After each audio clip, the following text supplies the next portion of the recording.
السلام علیکم ورحمۃ اللہ وبرکاتہ۔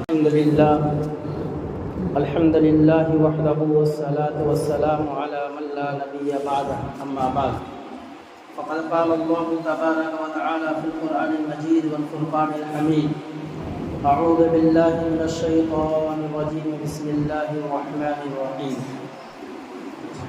وَإِذْ قَالَ إِبْرَاهِيمُ رَبِّ اجْعَلْ هَٰذَا الْبَلَدَ آمِنًا وَاجْنُبْنِي وَبَنِيَّ أَن نَّعْبُدَ الْأَصْنَامَ رَبِّ إِنَّهُنَّ أَضَلَّنَ كَثِيرًا مِّنَ النَّاسِ فَمَن تَبِعَنِي فَإِنَّهُ مِنِّي وَمَنْ عَصَانِي فَإِنَّكَ غَفُورٌ رَّحِيمٌ رَبَّنَا إِنِّي أَسْكَنتُ مِن ذُرِّيَّتِي بِوَادٍ غَيْرِ ذِي زَرْعٍ عِندَ بَيْتِكَ الْمُحَرَّمِ ربنا ليقيموا الصلاة فاجعل أفئدة من الناس تهوي إليهم وارزقهم من الثمرات لعلهم يشكرون آمنت بالله صدق الله مولانا العظيم وصدق رسوله النبي الكريم ونحن على ذلك من الشاهدين والشاكرين والحمد لله رب العالمين سبحانك لا علم لنا إلا ما علمتنا إنك أنت العليم الحكيم رب اشرح لي صدري ويسر لي أمري واحلل عقدة من لساني يفقهوا قولي اللهم صل على سيدنا مولانا محمد وعلى آل سيدنا مولانا محمد وبارك وسلم۔ بزرگان محترم، عزیز ساتھیوں، شعبان المعظم کا عظمت والا مہینہ چل رہا ہے۔ یہ مہینہ بہت ہی برکت والا، عظمت والا مہینہ ہے۔ اللہ تبارک و تعالی نے انسانوں کی رہبری اور ہدایت کے لیے جو کتاب نازل فرمائی اس کا نام قرآن مجید ہے۔ یہ ایسی کتاب ہے کہ ہر دور میں جب بھی اس دنیا کے اندر ظالم قومیں، ظالم حکومتیں ابھر کر سامنے آئی، یا جب بھی مسلمان مظلومیت کا شکار ہوئے، جب بھی اس روئے زمین پر ظلم و بربریت کھل کر کے سامنے آئی، تو رہبری اور اس کا مقابلے کا راستہ کسی اور نئے طریقے سے نہیں ملا، بلکہ اسی قرآن مجید سے ظالم سے مقابلے کا راستہ، مظلوم کی مدد کا طریقہ، اللہ تبارک تعالیٰ کی مدد کو حاصل کرنے کا طریقہ اسی کتاب سے ملا ہے۔ انسانوں کی صلاح و فلاح کی، انسانوں کی کامیابی اور انسانوں کی اصلاح کے دو راستے ہیں، دو بنیادی اصول ہیں۔ دنیا میں بسنے والا ہر وہ قوم، چاہے وہ ظالم ہو، وہ بھی ظلم اس لیے کر رہے ہیں کہ میں کامیاب ہو جاؤں۔ دنیا میں انسان کے آنے کا مقصد ہی یہ ہے کہ میں کامیاب ہو جاؤں، لیکن اس کی اصلاح کے اور اس کی کامیابی کے جو بنیادی اصول بتلائے گئے ہیں، جب تک ان اصول کو حاصل نہ کیا جائے گا، جب تک ان اصولوں کے مطابق زندگی نہ گزاری جائے، اس وقت تک انسان کامیاب ہو ہی نہیں سکتا۔ اور اصول اور ضابطے، ہم مسلمان ہیں، اللہ تبارک و تعالی نے ہمیں مسلمان کے گھر میں پیدا کیا اور دنیا کی اس کتاب پہ ہمارا ایمان ہے جس کو آسمانی کتاب کہا گیا، جس کو قیامت تک کے لیے راہ ہدایت بتلایا گیا۔ لیکن افسوس ہے ہمارے اپنے اوپر کہ ہم نے اس کتاب سے اتنی غفلت برتی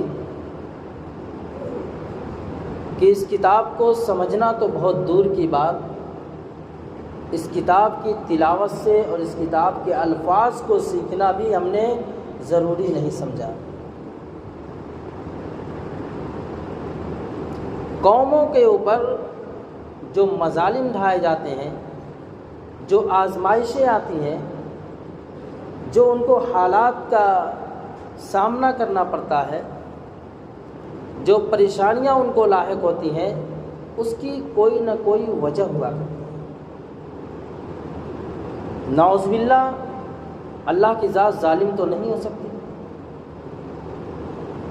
قرآن کریم میں اللہ تبارک و تعالی نے فرمایا ان اللہ لا یظلم مثقال ذرہ،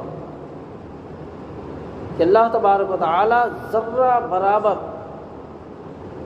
ریت کے ذرے کے برابر بھی نہ دنیا میں کسی کو وہ ظلم کرتا ہے اور نہ کل آخرت میں کسی کے اوپر ظلم کرے گا۔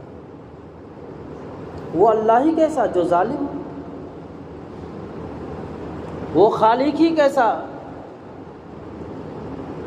جو ظالم ہو۔ نعوذ باللہ، اللہ کی ذات ظالم ہے۔ اللہ کی ذات تو عدل و انصاف والی ذات۔ اس وقت ہر ایک کے ذہن و دماغ میں ایک سوال پیدا ہوتا ہے، ہر ایک کے دل میں، ہر ایک کے اس روئے زمین پر بسنے والے ہر مسلم کے ذہن میں، چاہے وہ مرد ہو چاہے عورت، ایک سوال پیدا ہوتا ہے کہ جب اتنا اس روئے زمین پر مسلمانوں کے اوپر ظلم ہو رہا ہے تو کیا اللہ تبارک و تعالیٰ کو اس کی خبر نہیں؟ اللہ کو نہیں معلوم؟ پھر اللہ تبارک و تعالیٰ کی مدد کیوں نہیں آتی؟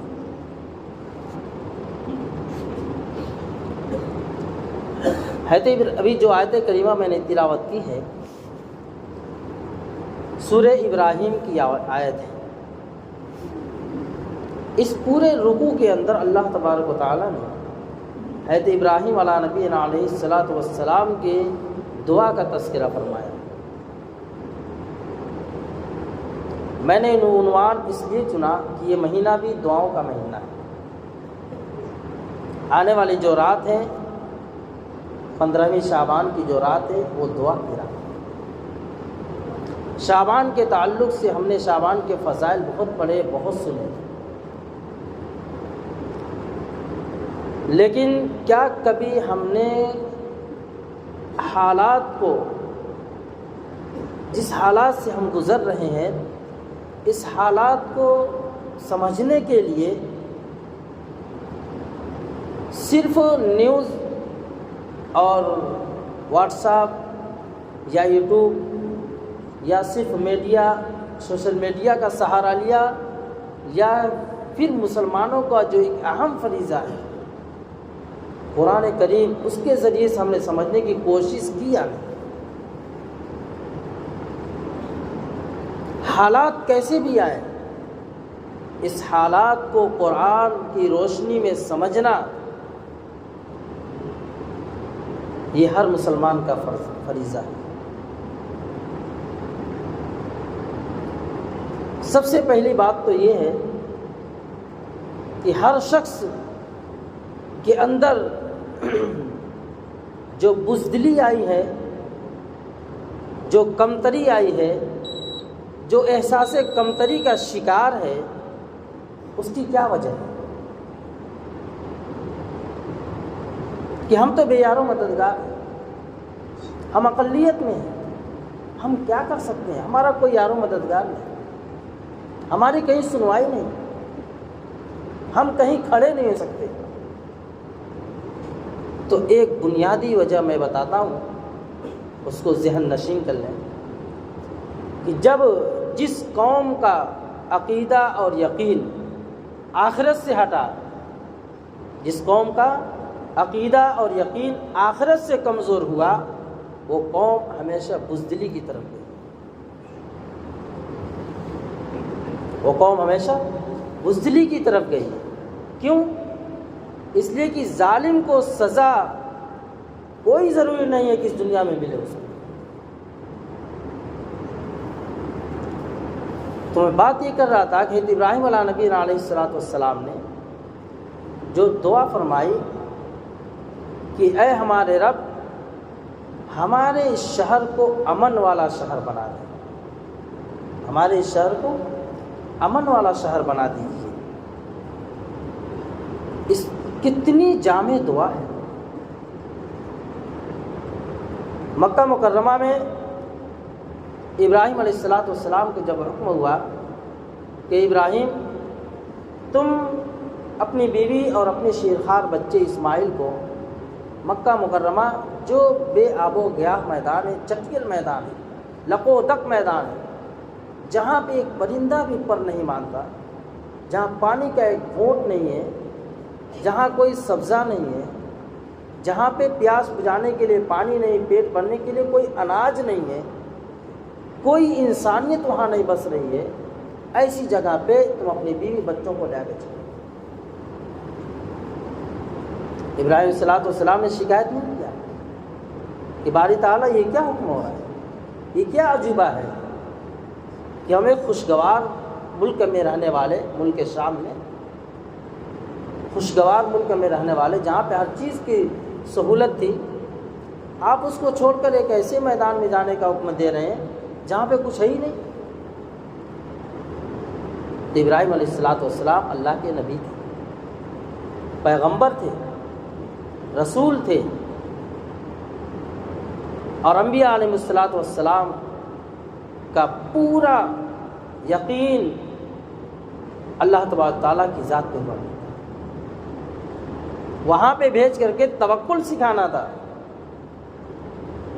کہ تم نہ پیٹ بھرنے کے لیے اناج کی ضرورت ہے، نہ پیاس بجھانے کے لیے پانی کی ضرورت ہے، نہ سانس لینے کے لیے کسی پیڑ پودے کی ضرورت ہے، بلکہ ساری ضرورتوں کا پورا کرنے والا تنے تنہا اللہ رب العزت کی ذات ہے۔ ابراہیم اس ذات پہ بھروسہ کر کے اپنے بیوی بچوں کو وہاں بھیجا۔ حضرت ابراہیم علیہ نبی علیہ السلام اپنے بیوی بچوں کو وہاں پہ چھوڑ دیا۔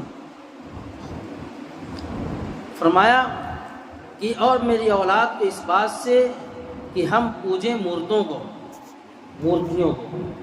دو چیزیں بتلائیں، ایک تو یہ کہ اللہ تبارک تعالیٰ سے امن کو مانگا، شہر کی امانت کو، شہر کی جو سکون کو، سکونت کو مانگا، اور دوسری چیز یہ مانگی کہ میری اولاد کو بت پرستی سے بچا لینا، شرک سے بچا لینا، میری اولاد کو شرک سے بچا لینا، محفوظ کر لینا۔ ذرا سوچیں، حضرت ابراہیم علیہ نبی علیہ السلام کی ذات بابرکات، جن کی صلب سے اللہ تبارک و تعالی اس نبی کی تخلیق کرنے والے ہیں جس نبی کے بارے میں خود اللہ رب العزت فرماتے ہیں کہ اگر مجھے آخری نبی جناب محمد رسول اللہ صلی اللہ علیہ وسلم کو پیدا نہ کرنا ہوتا تو کائنات کے کسی ذرے کو پیدا نہ کرتا، کسی فرشتے کو پیدا نہ کرتا، چاند سورج ستارے جنت جہنم کسی چیز کو میں پیدا ہی نہیں کرتا۔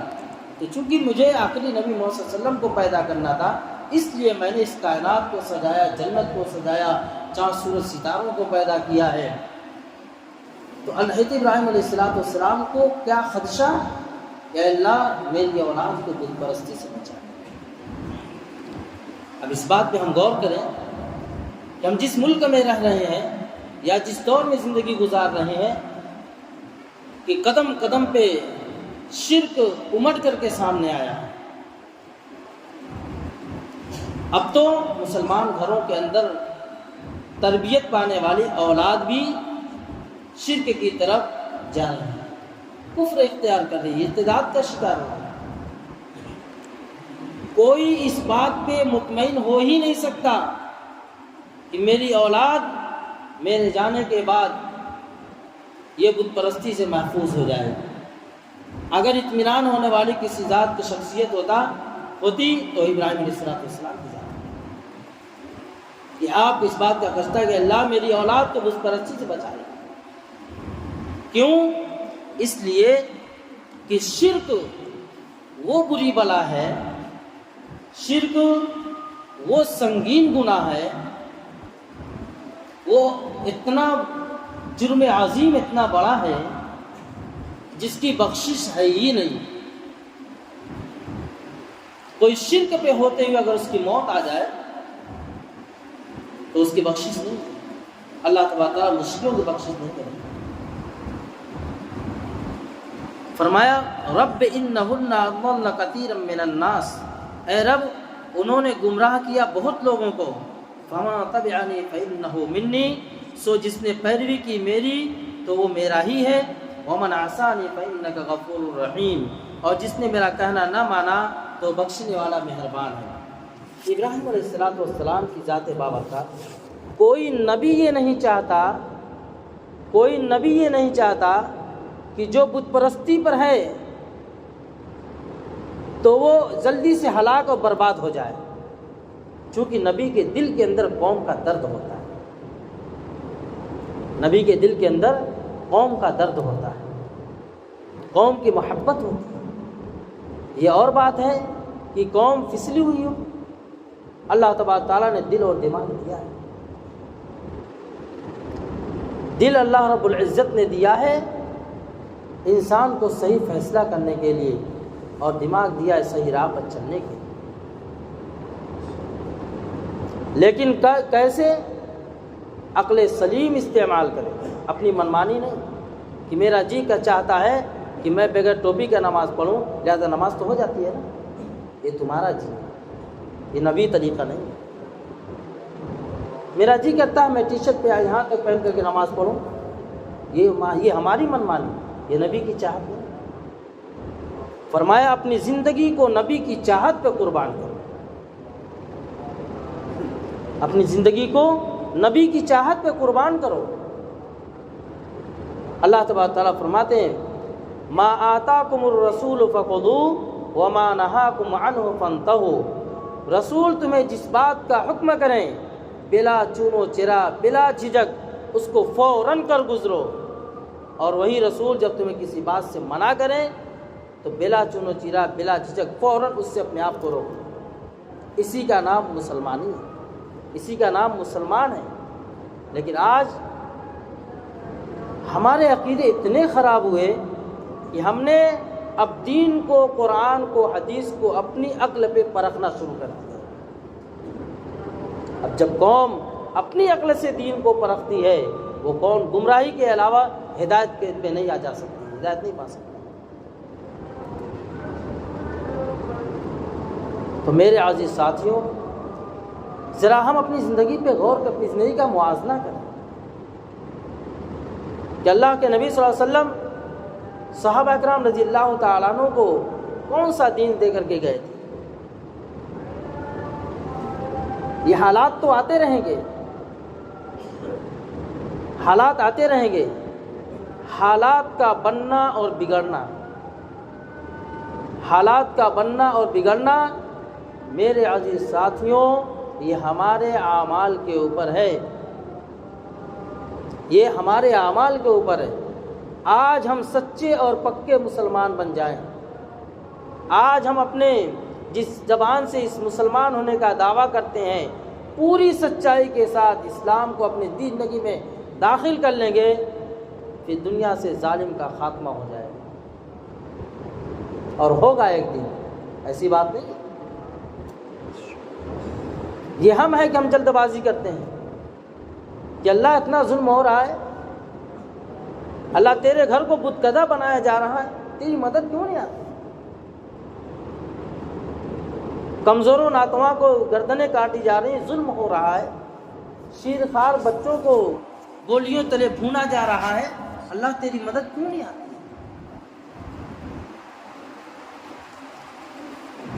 فرمایا ربنا انی اسقنت من ذریتی بواد غیر ذی زرع عند بیتک المحرم، اے رب میں نے بسایا ہے اپنی ایک اولاد کو میدان میں کہ جہاں کھیتی نہیں، میرے محترم گھر کے پاس، ربنا لیقیم الصلاۃ، اے رب ہمارے تاکہ قائم رکھے نماز کو، افئدۃ من الناس تہوی الیہم وارزقہم من الثمرات لعلہم یشکرون، سو رخ بعض لوگوں کے دل کہ مائل ہوں ان کی طرف، اور روزی دے ان کو میووں سے، شاید وہ شکر ادا کریں۔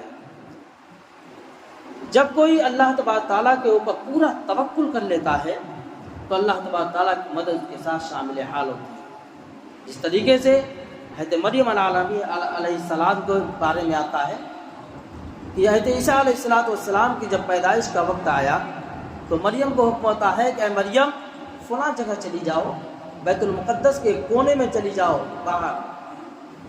وہ جب وہاں گئی ہیں تو دیکھا یہ تو ان کی جو پرورش ہو رہی تھی، حضرت زکریا علیہ السلام ان کے خالو کی تربیت میں جو ان کی پرورش، جو ان کو روم بنا کر، جو گھر بنا کر دیا گیا تھا، جب اس میں وہ رہتی تھی تو کہیں سے کوئی ان کے لیے کسی سامان کی ضرورت نہیں پڑتی تھی، بلکہ اللہ تبارک تعالیٰ کی طرف سے براہ راست ان کی مدد ہوتی تھی۔ حضرت زکریا علیہ السلام بتاتے ہیں کہ جب میں کبھی جاتا اس روم کے اندر تو طرح طرح کے میوے، پھل فروٹ، انگور، انار دیکھتا، میں پوچھتا کہ مریم، میری بیٹی مریم، یہ کہاں سے تمہارے پاس آتا ہے؟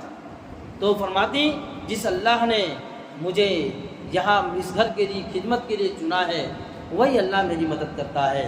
جب بندہ اللہ پہ توکل کر لیتا ہے پورے طریقے سے تو اللہ تبارک تعالیٰ اس کی مدد کے لیے، اللہ کی رحمت ہر وقت تیار رہتی ہے۔ فرمایا ربنا انک تعلم ما نخفی وما نعلن، اے ہمارے رب تو جانتا ہے جو کچھ ہم کرتے ہیں چھپا کر اور جو کچھ کرتے ہیں دکھا کر، وما یخفی علی اللہ من شیء فی الارض ولا فی السماء، اور مخفی نہیں اللہ پر کوئی چیز زمین میں اور نہ آسمان میں۔ اللہ تبارک و تعالیٰ کی ذات تو ایسی ذات ہے کہ زمین کے 7 طبق کے اندر کون سی مخلوق ہے اور کیا اس کو ضرورت ہے، اللہ تبارک و تعالیٰ اس کو دیکھ بھی رہا ہے اور اس کی ضرورتوں کو بھی، اپنے غیب سے اس کی ضرورتوں کو اللہ رب العزت پوری بھی کر رہا ہے۔ یہ ہمارا یقین اور ایمان ہونا چاہیے کہ اللہ تبارک تعالیٰ ہی کے قبضے قدرت میں ہے تمام مخلوقات کو روزی پہنچانا، اور اللہ ہی پہنچاتا ہے جس کو جتنی ضرورت ہے، جو جس مستحق ہے، اللہ تبارک تعالیٰ اپنی حکمت سے اس کو اتنی روزی پہنچاتا ہے۔ فرمایا الحمدللہ الذی وہب لی علی الکبر اسماعیل و اسحاق، اللہ کا جس نے بخشنا مجھ کو اتنی بڑی عمر میں اسماعیل اور اسحاق، بے شک میرا رب سنتا ہے دعا کو۔ حضرت اسماعیل علیہ السلام اور حضرت اسحاق علیہ السلام، حضرت اسحاق علیہ السلام کو اولاد اس وقت ہوئی جب آپ کی عمر کافی عمر کو پہنچ چکی تھی۔ اللہ تبارک و تعالیٰ نے ان کو اولاد دی، مایوسی کا اظہار نہیں کیا، اللہ کے سامنے کہ اللہ دینے والی ذات تو تیری ہے۔ یہ دعا ہمیں بتلاتی ہے۔ اسی طریقے سے سورہ مریم کے اندر حضرت زکریا علیہ السلام کی دعا ہے، یہ دعائیں ہمیں بتلاتی ہیں کہ اللہ تبارک تعالیٰ کی ذات سے نا امید نہیں ہونا چاہیے۔ اللہ نے اولاد نہیں دی ہے، اللہ کی ذات سے مانگو، اللہ سے مانگو، اللہ تبارک تعالیٰ یقین دینے پہ قادر ہے۔ جس طرح ابراہیم علیہ السلام کو، حضرت زکریا علیہ السلام کو، حضرت اسحاق علیہ السلام کو اولاد دی، اللہ تبارک تعالیٰ ہمیں بھی اولاد دینے پہ قادر ہے۔ تو میرے عزیز ساتھیوں، یہ جو حالات ہیں اس حالات کو قرآن کی روشنی میں سمجھیں۔ یہ جو یہ کہتے ہیں، یہ سمجھتے ہیں کہ ہمارے ساتھ ہم ظالم ظلم اڑا رہے ہیں تو ہم کامیاب ہیں، ظالم کبھی کامیاب ہو ہی نہیں سکتا۔ اور جو اللہ تبارک تعالیٰ کی طرف سے ڈھیل ہے تو اللہ رب العزت کی ڈھیل ایسی ہے کہ دنیا میں اگر اس کو ان کے ساتھ کوئی بدلہ، کوئی جزا سزا نہیں ملی تو یاد رکھیں یہ بہت بڑی بات ہے جو قرآن نے ہمیں بتلایا ہے۔ اگر ہمارا ایمان آخرت پہ ہے، اگر ہمارا ایمان جزا و سزا پہ ہے، مالک یوم الدین پہ اگر ہمارا ایمان ہے کہ روز جزا کا مالک اللہ ہے، تو یقین جانو ایسے کفار و مشرکین، ایسے ظالموں کی مدد اس وقت کوئی نہیں کر سکے گا جہاں پہ کوئی اللہ کے علاوہ کوئی اور یار و مددگار نہیں ہوگا۔ جہنم ایسا برا ٹھکانہ ان کے پاس ہوگا کہ ان کے دل سہمے بھی ہوں گے، ان کی آنکھیں پھٹی کی پھٹی رہ جائیں گی۔ وہ اگر چاہیں کہ کوئی ہماری مدد کو آ جائے تو فرمائے ان کی مدد کا، ان کا حامی و مددگار اس وقت کوئی نہیں ہوگا۔ اس لیے اپنے عقیدے آخرت کو درست کرو، آخرت کا یقین اپنے دل کے اندر بیٹھاؤ، اللہ رب العزت کے ذات عالی کا یقین اپنے دل کے اندر بیٹھاؤ، نمازوں کے پابند بنو اور اسلام کو، نبی علیہ الصلوۃ والسلام کی سنت کو ڈھونڈ ڈھونڈ کر کے اس پہ عمل کرنے کی کوشش کرو۔ انشاءاللہ اللہ تبارک تعالیٰ کی مدد بہت جلد آئے گی۔ اللہ تبارک تعالیٰ ہمیں ان سب باتوں پہ عمل کی توفیق عطا فرمائے۔ وآخر دعوانا الحمدللہ رب العالمین۔